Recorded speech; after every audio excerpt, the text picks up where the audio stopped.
We're going to point our eye to the garden, but to a time of day that is the opposite, actually, of the heat that I referenced.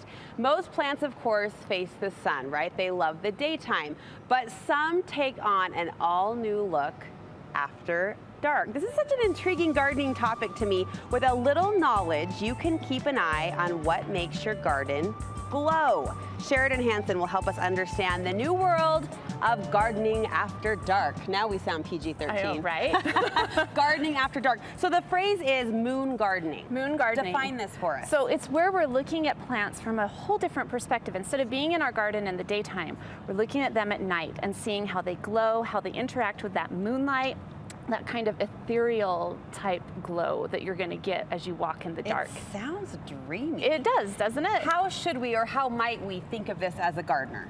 So you're going to have to kind of switch your perspective. So we're looking at reflection. We're looking at how that light reflects. We're thinking about moonlight instead of sunlight, how to position those plants. It's very different. So it takes a little bit of thought process tweaking.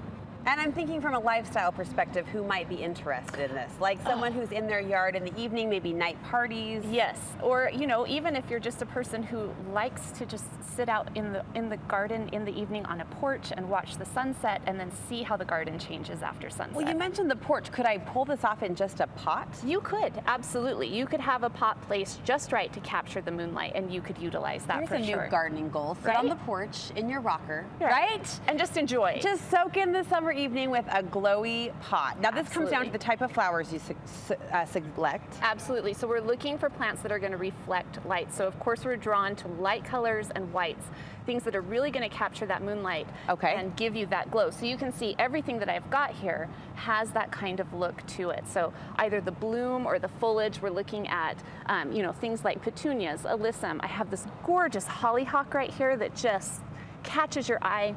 That has this kind of ruffled look to it, of course. And then, we're looking at this foliage that, is silvery or variegated. So I've got variegated hostas, and that's going to capture that light and give you that glow. So white blooms and variegated foliage. Yes, what or is that this? Silvery. This is a begonia. Isn't that incredible? Oh, I mean, the nature of the leaves and the color play threw me off. That's so pretty. It's so pretty, and it's got that dark leaf that's going to kind of disappear in the night, and you're going to see that pop of white come through. So that contrast would play to this idea as well. Absolutely, yes, for sure.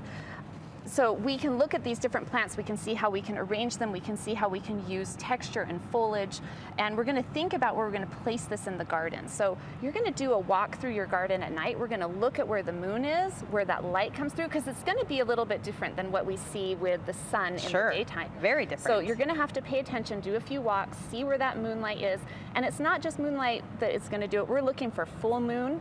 Okay. That's going to give us the most pop. So, you're definitely going to have times during the garden where it's going to fluctuate with what you see, for sure. Okay, and those night bloomers, you say, should be in our planting rotation. Yes, so think about plants that bloom at night. So desert 4 o'clocks, we've got primroses that are native to Utah. They open at night, and they often attract pollinators at night as well. So that's another thing that you can layer on and add into this is night pollinators. So we're talking about moths, we're talking about bats, things like that coming into the garden and enjoying seeing them. I love the idea of the strategy of doing the moonlight walk around your yard and seeing where you might plant the flowers. Do trees, do shrubs, do they have a place in this plan as well? Absolutely. You can definitely use trees and shrubs. So things like mock orange that bloom a bright white. There's so many different ones that you can pull from. And some of them have fragrance, like if you think about white blooming lilacs and mock orange as well.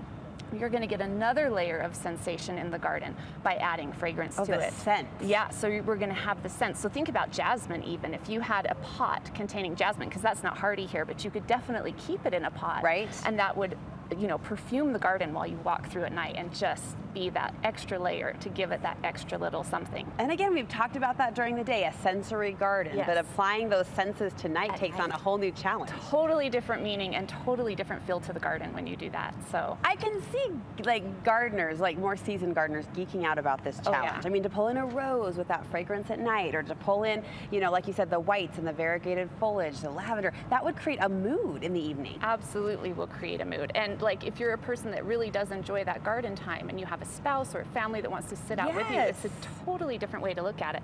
And we can use other things besides plants also. While you're sitting there looking at that garden, think about your hardscapes, think about the rocks that you're using, you know, a statuary that's made of marble that's going to glow in the moonlight, something like that that you can add to and just give it that little bit of extra. Suddenly gardening is so romantic. I know, right? Isn't it? The moonlight. I know. So yeah, if you need to date your mate or whatever you need to do, you're going to plant a moon garden. Yeah, we can also use a little bit of lighting if it needs a little help. You know, sometimes we like to use lighting in the garden. Just keep it to a minimum as well. That's the only thing I would say with lighting. Keep it soft. Keep it soft, keep it low, because we really want to capture that moonlight. That's what's going to give you that reflection. So don't let any lighting feature take away from the natural light. You want us to see night pollinators? Absolutely. So yeah, we talked about those bats, those moths. There are plants that open and are so specific to those pollinators. Yucca plants will open, and there's a specific moth that comes to yuccas, and you're only going to see that at night. So a different way to take advantage of nature around you as well. And the hardscape components, we talked about that, maximizing the light glow, not letting any light feature take away. I had our over-the-fence neighbor just put in solar lights on some of her trees, very soft, but it's a nice ambiance. It is what we're talking about. Right, absolutely. It's just going to give you that feeling, like that romantic feeling. I always think of like the South, like it feels like Savannah or something like that, sitting out on your porch in your rocker and really enjoying that moment and taking time with somebody to enjoy that moment. It's really important. Moon gardening, a garden that glows, a new challenge maybe to look at your yard with those nighttime lenses, those nocturnal eyes, and see what jumps out at you in terms of enhancements or improvements you can make. Sheriden, thank you so much. Thank you. Hey, what's coming up? Update me on the USU Botanical Center. We have so many great things coming up. You can go to usu.botanicalcenter.org. We've got the Davis Heritage Festival coming up and Scarecrow Walk after that. If you want to build a scarecrow, it is the most Scarecrow? fun. I know, we're not ready. Us into we're the not fall ready. Season, but if you want to build, now's the time to plant. Now's the time to plant. So you can go to usu.botanicalcenter.org. You can click on events, see what's coming up.